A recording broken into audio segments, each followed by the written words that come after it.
Hello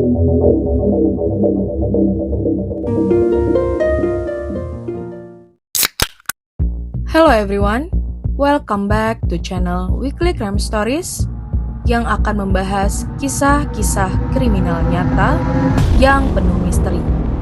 Bagi kalian yang menyukai kisah kriminal yang penuh misteri, jangan lupa like, comment, share, dan subscribe channel ini agar tidak terlewat kisah kriminal yang penuh misteri berikutnya. Pada suatu hari yang tampak seperti biasa di bulan Juni tahun 2016, Victoria Zaitseva yang berusia 27 tahun sangat bersemangat. Ia diundang untuk pergi ke Karelia, dekat perbatasan Finlandia, oleh Andriy Tregubenko, pria yang sangat ia cintai. Hutan Karelia yang hijau dan tenang nampak seperti tempat yang sempurna untuk liburan romantis yang ia harapkan. Namun, perjalanan ini tidak berakhir dengan cinta, melainkan berakhir dengan kematian yang mengenaskan. Victoria, dalam kepolosannya, sepenuhnya percaya kepada Tregubenko, yang tidak ia ketahui bahwa ia sedang dibawa ke dalam perangkap sebuah penyergapan yang telah direncanakan dengan matang oleh Tregubenko dan pacarnya, Olga Bolsakova.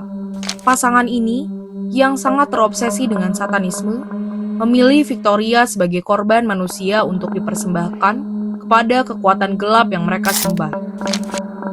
Saat Victoria berjalan semakin dalam ke dalam hutan yang lebat, hatinya berdebar penuh harapan, tanpa mengetahui kengerian yang menantinya.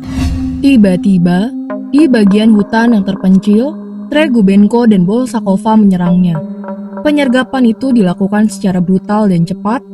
Tregubenko dengan pisau tajam menikam Victoria berkali-kali.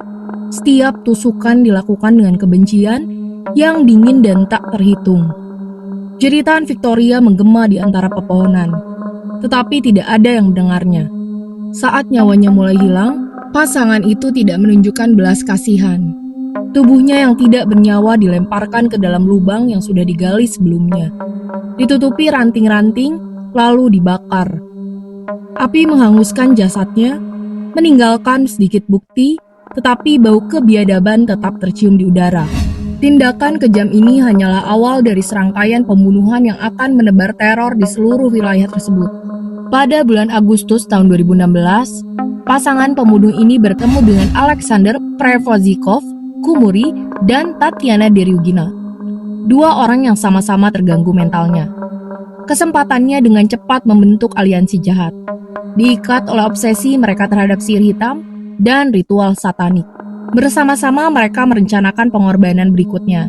Masing-masing terdorong oleh keinginan untuk menyenangkan kekuatan gelap yang mereka yakini mengendalikan nasib mereka. Korban berikutnya adalah Platon Stepanov, seorang pria berusia 27 tahun yang dikenal di komunitas okultisme sebagai Wilhelm Torquemada. Stepanov, yang tertarik pada daya tarik gelap satanisme, telah bertemu dengan Bolsakova dan berbagi minatnya yang menyimpang. Tanpa sepengetahuannya, dia sedang dipersiapkan untuk disembelih. Bolsakova membujuknya untuk pergi ke hutan lebat di wilayah Leningrad dengan janji akan melakukan ritual esoterik yang akan membawanya lebih dekat kepada kekuatan gelap yang ia cari untuk dipahami. Sebaliknya, ia disambut oleh 4 pembunuh tersebut yang menyerangnya dengan kebrutalan yang sama seperti yang mereka lakukan pada Victoria. Mereka memukulinya dengan kejam. Pukulan mereka tak henti-hentinya sebelum akhirnya menikamnya sampai mati dalam hiruk-pikuk ritualistik. Namun, kekejaman mereka tidak berakhir dengan pembunuhan tersebut. Dalam tindakan kanibalisme yang mengerikan, para pembunuh memotong daging dan tulang rusuk Stepanov. Mereka memanggang daging manusia itu di atas api terbuka, mengonsumsinya dalam apa yang mereka yakini sebagai ritual sakral untuk berkomuni dengan kekuatan gelap yang mereka sembah. Ritual ini dimaksudkan untuk mempererat hubungan mereka dengan roh-roh jahat, untuk mendapatkan restu melalui pengorbanan tertinggi, daging manusia. Setelah pesta mengerikan itu, tubuh Stepanov dibuang ke dalam kuburan dangkal dan dibakar. Sama seperti Victoria, Api yang seharusnya membersihkan dosa-dosa mereka justru semakin memperdalam kejatuhan mereka ke dalam kegilaan. Belum puas dengan 2 pembunuhan tersebut, Tregubenko yang haus darah kembali membunuh. Di bulan Agustus yang sama, dalam sebuah pertengkaran saat mabuk, Tregubenko menikam seorang kenalan hingga tewas. Kekerasan itu cepat dan brutal, hasil dari kemarahan yang mendidih dan pikiran yang terganggu oleh bertahun-tahun ritual gelap dan niat pembunuhan. Setelah pembunuhan itu, kelompok tersebut mundur ke sebuah apartemen di Balasika, di mana mereka melakukan ritual aneh lainnya. Kali ini, mereka menggunakan darah korban dalam upacara yang dirancang untuk menyucikan pisau mereka, yang kemudian mereka buang ke kolam terdekat untuk menghapus bukti fisik kejahatan mereka. Selama bertahun-tahun, tindakan keji ini tidak dihukum, karena para pembunuh terus menjalani hidup mereka, percaya bahwa mereka telah lolos dari hukum. Namun, kerja keras para penyelidik dari Komite Investigasi Rusia akhirnya berhasil menangkap kebohongan mereka. Pada tahun 2021, kantor pusat mengambil alih kasus dingin ini, fokus pada kasus hilangnya orang-orang di Karelia dan Leningrad yang tidak terjelaskan. Terobosan terjadi ketika polisi menggeledah apartemen yang ditempati Tregubenko dan Bolasakova. Dalam penggerebekan tersebut, mereka menemukan sejumlah besar narkoba, tetapi yang lebih penting, mereka menemukan bukti yang menghubungkan pasangan tersebut dengan pembunuhan mengerikan ini. Bukti ini mengarah pada pengakuan yang akan mengungkap sepenuhnya kejahatan mereka. Pengadilan Regional Moskow, setelah penyelidikan menyeluruh, menjatuhkan hukuman berat yang mengejutkan bangsa ini.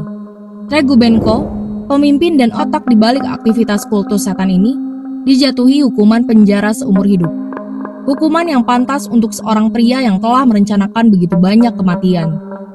Alexander menerima hukuman 15 tahun, sementara Tatiana Deryugina dijatuhi hukuman 13 tahun penjara, dan Bolsakova yang sudah dijatuhi hukuman dalam persidangan terpisah juga akan menghabiskan sisa hidupnya di penjara. Persidangan ini mengungkap keberadaan gereja kegelapan, sebuah kelompok neo-Nazi satanis yang diikuti para pembunuh tersebut. Kultus bawah tanah ini terdiri dari sekitar 30 anggota campuran, dari para profesional dan pekerja kasar, dari petugas pajak dan programmer, hingga seniman tato dan teknisi sinar X. Mereka semua bersatu karena keyakinan yang sama terhadap kekuatan ritual satanik dan perlunya pengorbanan manusia. Aktivitas mereka terkait dengan Order of Nine Angels, sebuah kultus Inggris terkenal dari tahun 1960 yang telah lama mengajarkan kekerasan dan pembunuhan sebagai jalan menuju pencerahan spiritual. Bagi keluarga Tregubenko, pengungkapan ini sangat menghancurkan. Adik perempuannya yang berusia 19 tahun, Ksenia, seorang mahasiswa kedokteran, sangat terpukul mengetahui jalan gelap yang dilalui kakaknya. Ia menceritakan bagaimana kakaknya dulu adalah pria normal, bahkan penyayang. Sebelum ia bertemu dengan Bolsakova, Olga adalah seorang satanis fanatik, ujar Ksenia kepada Komsomolskaya Pravda. Dia sudah terobsesi sejak usia 16 tahun. Dia memiliki 3 tato okultisme di tubuhnya. Aku jatuh cinta padanya dan terseret ke dalam mimpi buruk ini. Aku sudah menentang hubungan mereka sejak awal, tetapi dia terlalu jauh untuk mendengarkan, ujar Ksenia. Pada akhirnya, cerita tentang para pembunuh satanis ini adalah pengingat yang mengerikan tentang bagaimana cinta bisa berubah menjadi obsesi. Bagaimana keyakinan bisa diputarbalikan menjadi kekerasan, dan bagaimana sudut-sudut tergelap dari jiwa manusia bisa membawa pada kengerian yang tak terbayangkan. Nyawa para korban mereka yang hilang di puncak masa muda mereka menjadi peringatan keras tentang kejahatan yang bersembunyi di balik bayang-bayang, menunggu yang tidak waspada untuk jatuh dalam genggamannya. Bagi kalian yang menyukai kisah kriminal yang penuh misteri seperti ini, jangan lupa dibantu like, komen, share, dan subscribe. Dan untuk penonton setia WCS, serta penonton setia WCS, dan penonton setia yang sudah berkomentar untuk menjadikan WCS bisa lebih baik lagi. Terima kasih semua. Terima kasih.